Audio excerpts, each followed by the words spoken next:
Hello friends, welcome to my channel. ओम नमो भगवते वासुदेवाय नमः। आज की वीडियो में हम सुनेंगे अनंत चतुर्दशी व्रत कथा। श्री सूत जी बोले, नैमिषारण्य में पूर्व समय में गंगा तट पर महाराज युधिष्ठिर ने जरासंध के वध के लिए राजसूय यज्ञ किया। राजा युधिष्ठिर ने श्री कृष्ण, भीमसेन और अर्जुन के साथ यज्ञशाला में जो अनेकों प्रकार के रत्नों से सुशोभित मोती के समान कांति वाली इंद्र सभा के सदृश शोभायमान हो रही थी, उसमें यज्ञ के निमित्त सभी राजाओं को बुलाया।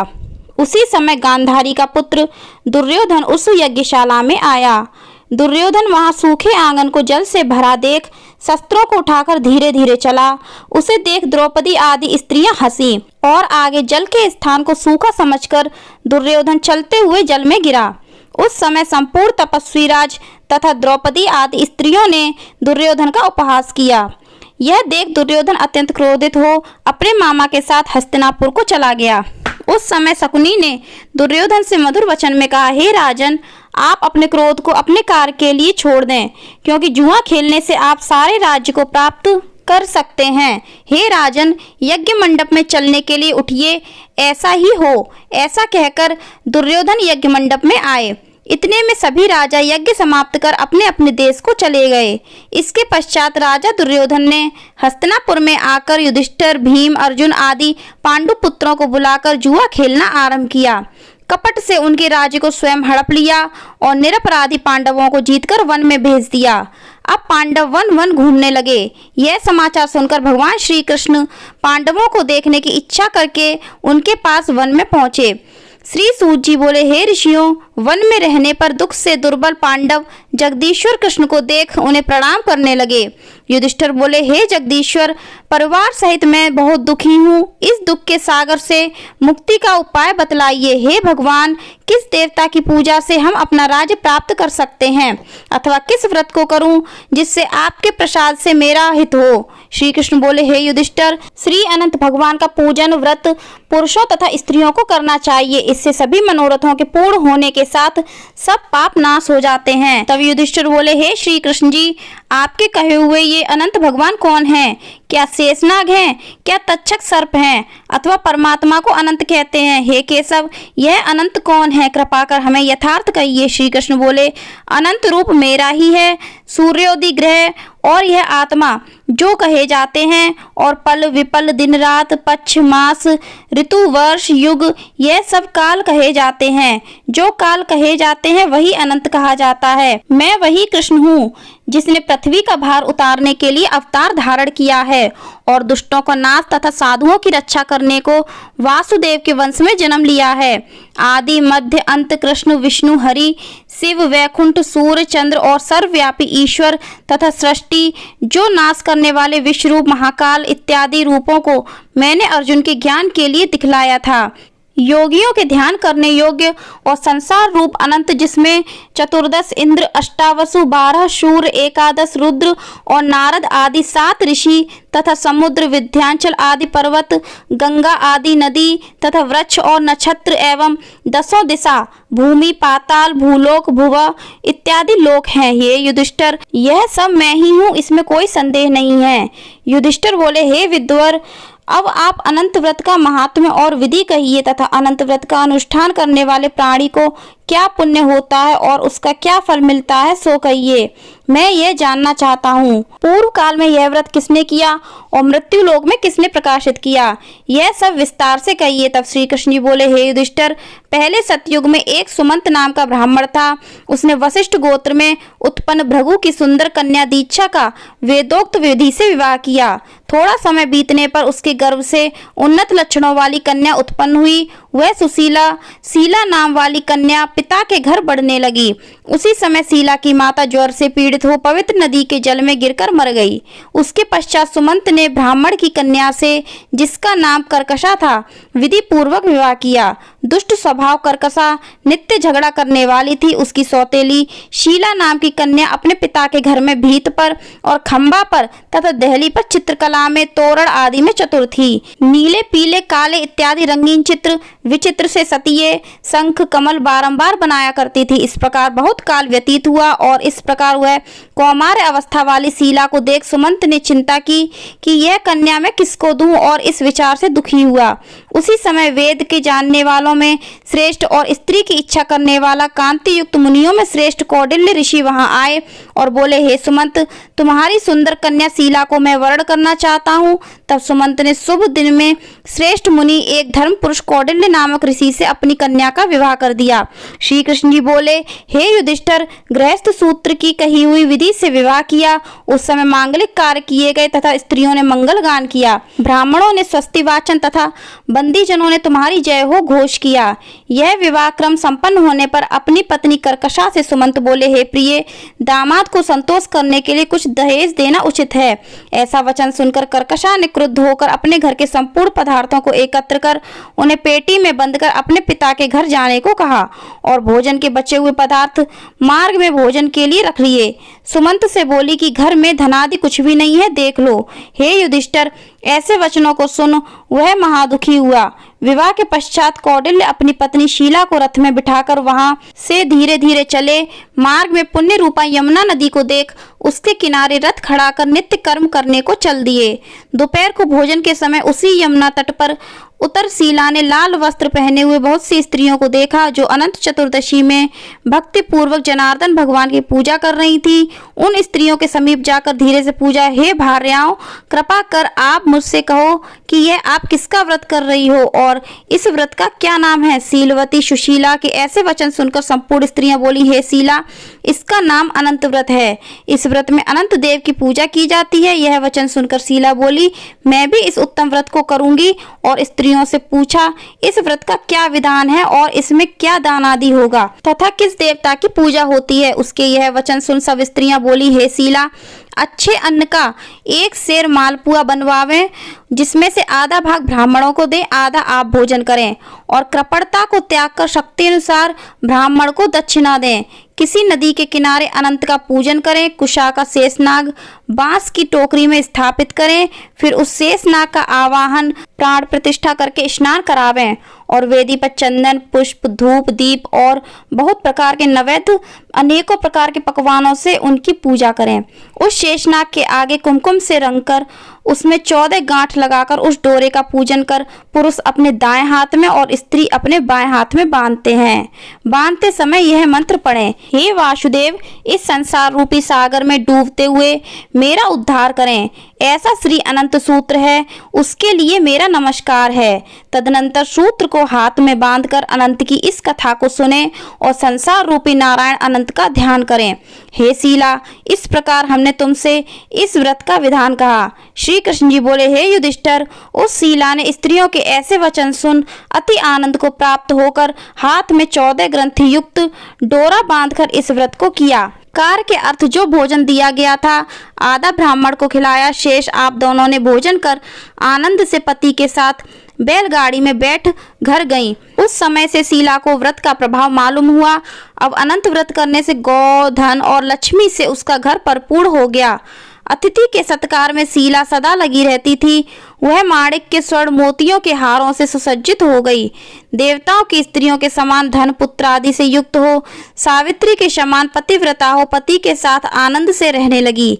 किसी समय उसके पति ने शला के हाथ में अनंत का डोरा बंधा देखा और पूछा, हे शीला, इस डोरे को क्यों धारण किया है। शीला बोली, हे स्वामी, जिसके प्रसाद से मनुष्य इस लोक में धन धान्य आदि संपदाओं को पाते हैं, उसी अनंत के डोरे को मैंने धारण किया है। शीला के ये वचन सुनकर उसके पति कौटिल्य ऋषि ने लक्ष्मी के मद से अनंत के डोरे को तोड़ डाला और बोला, यह अनंत कौन है। उस मूढ़ ने डोरे को जलती हुई आग में डाल दिया। तब हाय हाय कर दौड़ती हुई शीला ने अनंत सूत्र को अग्नि से निकालकर दूध में डाल दिया। इन कर्मों के फल से कौटिल्य के सब ऐश्वर्य नष्ट हो गए। चोर उसकी गौ चुरा ले गए, आग से उसका घर जल गया। जो जो पदार्थ जिस प्रकार से आया उसी प्रकार से चला गया। अपने स्वजनों से कलह तथा बंधुओं से नित्य प्रति झगड़ा होने लगा उसी अनंत के डोरे को तोड़ने से घर में दरिद्रता आ गई। भगवान बोले, हे युधिष्ठिर, उससे कोई मनुष्य बोलता भी न था। पीड़ित शरीर से अत्यंत दुखी होकर वह बोला, हे शीले, मुझे अकस्मात शोक होने का क्या कारण है? मेरा सब धन नष्ट हो गया है, कोई मुझसे बात नहीं करता और देह में नित्य प्रति पीड़ा होती है। हे शीले, मुझसे क्या अपराध हुआ है और क्या करने से मेरा कल्याण हो सकता है? पति के ऐसे वचन सुन शीला बोली, हे स्वामी, आपने जो अनंत के डोरे का आक्षेप किया उसी के पाप का यह फल है। हे महाभाग, भविष्य में द्रव्य आदि सब होंगे, परंतु उसके लिए उपाय करो। शीला के वचन सुन हुए अति दुखी हो तप करने का संकल्प ले वन में जा आयु लक्षित करके तप का विचार करने लगा कि ऐसे जगदीश्वर अनंत का दर्शन, जिसकी प्रसन्नता से द्रव्य आदि पदार्थ मिलते हैं और उसके हस्तक्षेप से सब पाप नष्ट हो जाते हैं, कहाँ पर मिलेंगे? वहां उसने फलों से संपन्न एक वृक्ष देखा जिसमें कीड़े पड़ गए। यह देख कौटिल्य ने वृक्ष से पूछा, तेने किस स्थान में अनंत देव को देखा है? हे सज्जन, देखा हो तो मुझे बताओ, क्योंकि उन्हें न देखने से मेरे चित्त में बड़ा दुख हो रहा है। यह सुन वृक्ष ने कहा, हे कौटिल्य, मैंने अनंत को कहीं नहीं देखा। ऐसा उत्तर सुनकर कौटिल्य ऋषि महादुखी होकर आगे को चले। श्री कृष्ण जी बोले, हे युधिष्ठिर, अनंत के दर्शन की लालसा करते हुए ऋषि ने वन में इधर उधर घूमती हुई बछड़ों सहित गौओं को देखकर उसने गाय से पूछा, हे धेनु, तूने अनंत को देखा हो तो बता। यह सुन गाय ने कहा, हे द्विज, मैं अनंत को नहीं जानती। आगे चलकर एक बैल को देखा। ऋषि ने उससे भी पूछा, हे गौ स्वामिन, तूने अनंत को देखा? बैल बोला, मैंने अनंत को नहीं देखा है। तब कौटिल्य ऋषि ने आगे चलकर दो पुष्करमणियों को देखा, जिनके कल्लोल से परस्पर लहरें मिल रही हैं और कमल कुमुदनी बहुत प्रकार से शोभा दे रही हैं तथा भ्रमर, हंस, चकवा तथा सारस, बगुला जाति के पक्षी क्रीड़ा कर रहे हैं। उस कौटिल्य ने पुष्करमणियों से पूछा, तुम दोनों ने अनंत को देखा है? यह सुन पुष्करमणियों ने उत्तर दिया, हे द्विज, हमने अनंत को नहीं देखा। आगे चलकर उसने गधा तथा हाथी को देखकर उनसे पूछा, तुमने अनंत को देखा है? उनसे भी संतोषजनक उत्तर न मिलने पर उसकी आशा नष्ट हो जाने से वह वन में बैठ गया। हे युधिष्ठिर, कौटिल्य जीवन की आशा छोड़कर विह्वल हो बहुत गर्म श्वास छोड़ता हुआ पृथ्वी पर गिर पड़ा। थोड़े समय में सावधान होने पर, हे अनंत, ऐसा कहते हुए कौटिल्य ने उठकर संकल्प किया कि प्राणों को छोड़ दूंगा। हे युधिष्ठिर, तब वृक्ष पर मरने के लिए फांसी डाली। तभी अनंत जी प्रत्यक्ष होकर आ गए। ब्राह्मण का रूप धारण किए अनंत ने कहा, हे द्विज, इधर आओ, और उसका दाहिना हाथ पकड़कर पर्वत की गुफा में चले गए। वहां सुंदर स्त्री पुरुषों से युक्त उस ऋषि को अपनी पुरी को दिखाया। वहां पर एक दिव्य सिंहासन पर बैठे और शंख, चक्र, गदा, पद्म और गरुड़ सहित विश्व रूप अपनी विभूतियों के भेदों से अधिक तेज और कौस्तुभ मणि सहित वनमाला धारण किए हुए थे। उन देवताओं के देव जो किसी से पराजित न होने वाले हैं, उन विश्व रूप को कौटिल्य ऋषि देखकर उनकी स्तुति करने लगे। हे पुंडरीकाक्ष, मैं पापी हूँ, पाप कर्म करने वाला पापात्मा हूँ। मैं पाप से उत्पन्न हूँ, आप मेरी रक्षा करें और मेरे पापों को हरें। हे जगदीश, आज मेरा जीवन तथा जन्म दोनों धन्य है। तुम्हारे चरण कमलों पर मेरा मस्तक भ्रमर के समान स्पर्श कर रहा है। कौटिल्य ऋषि के वचन सुनकर अनंत देव मधुर वाणी से बोले, हे कौटिल्य, तुम निर्भय होकर अपने मन की बात मुझसे कहो। तब कौटिल्य बोले, मैंने अपनी संपत्ति के घमंड में आकर अनंत का डोरा तोड़कर उसकी निंदा की, जिससे मेरी सब संपदा नष्ट हो गई। स्वजनों से नित्य झगड़ा होता है और मुझसे कोई बात भी नहीं करता। महादुखी होकर तुम्हारे दर्शनों के लिए आया हूँ। अनंत भगवान की कृपा से दया पूर्वक आपने मुझे दर्शन दिया। मैंने जो पाप किया है, कृपया करके उसकी शांति का उपाय मुझे बतलाइए। श्री कृष्ण जी बोले, हे युधिष्ठिर, भक्ति से संतुष्ट होकर अनंत देव क्या ना देवें। अनंत भगवान बोले, हे कौटिल्य, विलंब मत कर, अपने घर को जा और 14 वर्ष तक भक्ति पूर्वक अनंत व्रत कर। तू सब पापों से छूटकर सिद्धि को प्राप्त करेगा। तेरे पुत्र पौत्र होंगे तथा सुखों का उपभोग करेगा। अंत समय में मेरा स्मरण होगा और निसंदेह अमर पद को प्राप्त होगा। संपूर्ण लोगों के उपचार के लिए मैं तुमको और भी वर देता हूँ। संपूर्ण विधि से इस व्रत की कथा पढ़ने वाला और शीला के समान इस अनंत का व्रत करने वाला इस व्रत के प्रभाव से जल्दी ही सब पापों से छूटकर परम गति को प्राप्त करेगा। हे कौटिल्य, तू जिस मार्ग से यहाँ आया है उसी मार्ग से अपने घर को जा।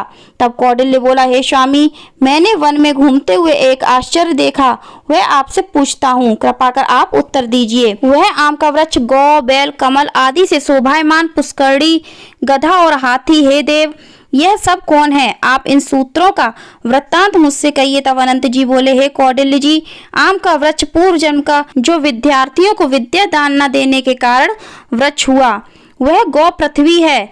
उसने पूर्व जन्म में बीज को चुराया है और वह बैल धर्म है। धर्म और अधर्म के कारण वे दोनों पुष्करणी हुई हैं। वे पूर्व जन्म में कोई ब्राह्मण जाति की दोनों भगनी थीं जो धर्म करती थीं। वह परस्पर रहती थीं और उन्होंने ब्राह्मणों, अतिथि और दुर्बलों को कुछ भी भोजन आदि पदार्थ नहीं दिया था। याचकों को भिक्षा भी नहीं दिया। उस पाप कर्म से परस्पर लहरी और जल एकत्र होता है। वह गधा क्रोध है, वह हाथी मद है और वृक्ष ब्राह्मण है। मैं अनंत हूँ और वह कंदरा संसार है। इस तरह कहकर अनंत जी अंतर्धान हो गए। यह चरित्र कौटिल्य स्वप्न समान देखकर अपने घर आए। श्री कृष्ण जी बोले, हे युधिष्ठिर, कौटिल्य ऋषि ने 14 वर्ष तक अनंत व्रत किया। अनंत के कहे अनुसार सुख भोग कर अंत में अनंत का स्मरण कर अनंतपुर को गया। हे युधिष्ठिर, इसी प्रकार तुम भी कथा सुनो और 14 वर्ष तक अनंत व्रत करो। जैसे कौटिल्य ने अनंत देव के कहे अनुसार फल प्राप्त किया, वैसे तू भी संपूर्ण मनोरथों को प्राप्त करेगा। आख्यान सहित व्रत करने से एक ही वर्ष में मनोरथ पूर्ण होकर फल प्राप्त होता है। हे युधिष्ठिर, यह व्रत मैंने आपको सुनाया। इस व्रत के करने से मनुष्य सब पापों से छूट जाता है, इसमें संशय नहीं है। जो कथा सुनते हैं वे पापों से छूटकर अनंत लोक को प्राप्त करते हैं। हे कुरुकुलोद्भव, जो कोई शुद्ध चित्त वाले मनुष्य इस संसार सागर में सुख पूर्वक विहार करना चाहते हैं, वे त्रिभुवन के स्वामी अनंत भगवान का पूजन करके दाहिने हाथ में सुंदर अनंत देव 14 ग्रंथि वाला डोरा बांधते हैं। तो फ्रेंड्स, हमारी यह वीडियो कैसी लगी कमेंट करके जरूर बताना। पसंद आई हो तो लाइक करना, ज़्यादा से ज़्यादा शेयर करना, हमारे चैनल को सब्सक्राइब करना, बेल आइकन को प्रेस करना, कमेंट में ओम नमो भगवते वासुदेवाय नमः या फिर राधे राधे अवश्य लिखना। धन्यवाद। राधे राधे।